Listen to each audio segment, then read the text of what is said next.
Bukan oleh keperhatian yang sama dari ego ke ego.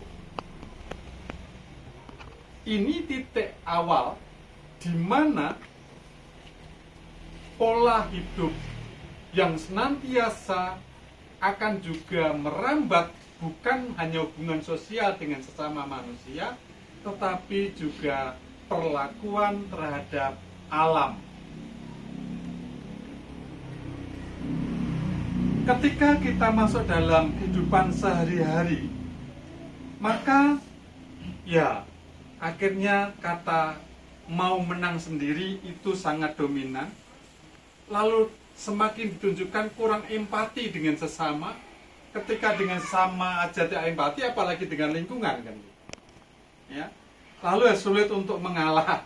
Nah ini kalau ini tentu juga ada dalam kehidupan, dalam perilaku sehari-hari, pasangan hidup kita masing-masing, anak kita dan sebagainya. Ada beberapa generasi Gen Z ya, itu juga senantiasa mau menampilkan diri bahwa kurang empati, sulit mengalah, lalu ingin menjadi pribadi yang diistimewakan, dihormati, disanjung dan sebagainya. Maka perilaku dan sikap inilah perlu disadari secara baik. Sebagaimana pertemuan yang kedua, kita sudah diajak untuk memperbaharui diri kita masing-masing, untuk kita bisa masuk dalam pertemuan dari diri kita untuk merambah ke alam. Sehingga sikap-sikap egosentris ini harus kita ubah. Kita harus ada change, perubahan secara pribadi, sehingga ini akan menjadi mempengaruhi pribadi ini akan mempengaruhi orang lain, juga menuju kepada ekosentris. Ekosentris adalah selalu memikirkan kesadaran pada kesejahteraan hidup dan lingkungan hidup.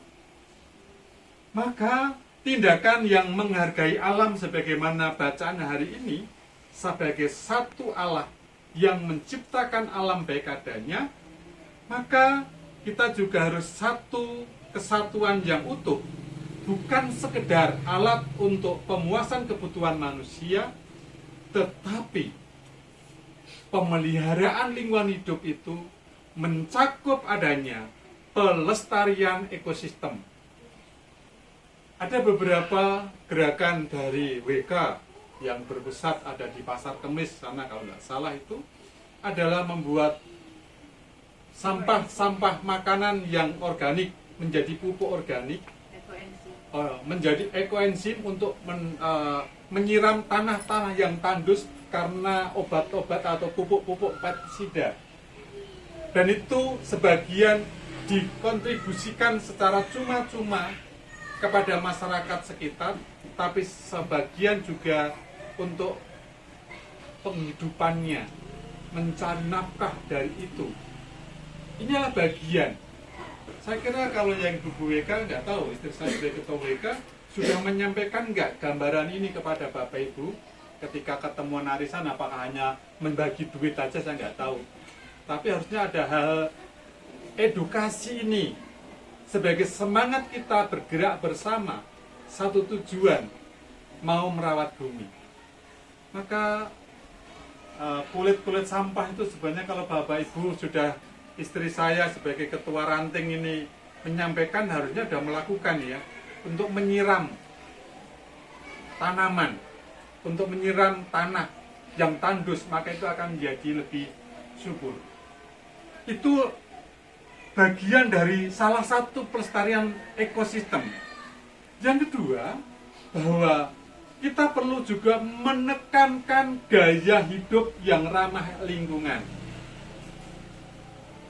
Wah, ini agak susah. Contoh penerapannya bagaimana? Penerapannya adalah jelas ada semangat dalam diri kita untuk mengurangi plastik. Sekarang yang masih bawa tisu basah mengurangi tisu basah. Inilah bagian yang kita berusaha untuk mengurangi agar dampaknya nggak terlalu besar negatif terhadap lingkungan. Lalu juga menggunakan kembali. Ya, nah, menggunakan kembali, sekarang ada gerakan, waduh saya nggak bawa minum hari ini, nggak bawa botol hari ini, saya nggak akan minum saya ya. Ya, ini gerakan bersama, saya lupa tadi, istri saya nggak ingetin, tas saya hanya bawa aja gitu. Toh saya juga 1 hari 1 malam nggak minum, nggak masalah, santai aja ya. Ya, nanti aku nyocok gimana galonnya, ada galon mau gini aja saya ya. Ya, jadi minimal kita tidak lagi membeli botol-botol plastik, minuman botol plastik itu. Bapak Ibu, kita perlu kesadaran yang bersama. Itulah mengurangi dan menggunakan tumbler gitu ya. Ada beberapa tumbler, saya tuh waktu masih sekolah itu tumblernya macam-macam gitu. Banyak juga nggak dipakai, yang mau dibagi-bagi waktu itu bawa pulang ke kampung, bagi di kampung sana. Lebaran tahun lalu kalau nggak salah. Lalu mendaur ulang sampah. Nah ini, silakan Bapak Ibu, nanti ada yang menghadiri pertemuan WK 2 minggu yang lalu kalau nggak salah, atau sebelum APP itu 1 minggu sebelum APP, tanggal 8 apa ya? Februari yang lalu kalau nggak salah tuh, itu orang yang dari Pasar Kemis itu menyampaikan di WK. Saya hanya dengar ngintip gitu aja. Ya, mendaur ulang sampah. Sampah yang masih bisa kita pakai ya.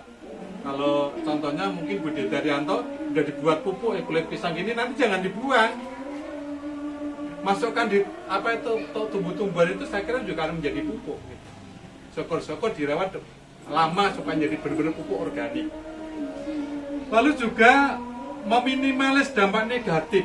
Nah, ini yang tidak juga mudah karena kadang kita tidak melihat apa yang bisa kita lakukan kecuali yang tadi. Ya, maka kalau Bapak lihat tas saya kemana-mana, ya ini tas ini ya berulang kali. Saya punya tas nama juga ada nama apa gambar Romo Mangun, ya masih ada juga. Saya juga masih punya tas dari Baduy. Ya, tapi kalau Baduy kasih uang koin jatuh, jadi nggak saya bawa. Lalu tidak membuang makanan bagiannya, ya. Dan terakhir, ya ini aktif membersihkan lingkungan, minimal lingkungan sekitar kita lah.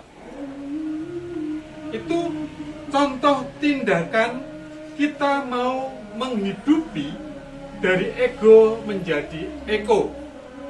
Maka dengan demikian, ya sejauh mana, sampai kapan kita minimal mengurangi itu. Kalau nanam tumbuh-tumbuhan, ya kadang kita pikirkan, kalau bagi yang masih punya tempat, bisalah pot-pot yang ada. Bagi yang mau masuk rumah aja, natap tembok kiri kanan, natap ke sana, ya paling yang apa ya, gantung ya, digantung ya. Ya, digantung apa, pot gantung. Tapi kalau susah nggak bisa beli pot, ya udah bekas botol yang gede-gede. Sekarang kan botol aqua apa yang gede apa? Mineral itu kan gede-gede itu ya. Iya. Itu sebenarnya menambah sampah tiada henti oleh pabrik itu sebenarnya. Saya kalau mau bicara merek ya tentu ada merek yang ulang, nggak pernah sehari langsung dibuang, sehari buang nggak. Itu juga sebenarnya perawatan bumi terjadi. Maka kadang perusahaan-perusahaan besar air minum ini tidak memikirkan tentang kelestarian lingkungan hidup. Seolah-olah pabrik air mineral yang gede-gede yang isi galonnya isi ulang kembali, habis isi ulang kembali itu jelek gitu. Nah, Bapak Ibu ketika Bapak Ibu beli galon mineral, mudah-mudahan bertobat dengan perilaku kita pada malam hari ini. Ya, kenapa? Semakin Bapak Ibu membeli air mineral, saya sebut itu, ya Bapak Ibu menambah sampah. Iya nggak? Kontribusi. Maka saya sekarang ketika nyetir juga nggak pernah beli aqua plastikan, pasti semua apa 3 atau 4 ya. 3 botol Yang 1 liter, yang 600 gitu. Itu bagiannya. Baik, Bapak Ibu, gambaran eko menjadi semangat kita pada masa prapaskah tetap harus berkembang untuk hari-hari berikutnya. Bila ada yang menambahkan, Pak D. Nugroho, silakan Pak D. Cukup? Oke, baik, cukup. Inspirasi perlu dibaca enggak?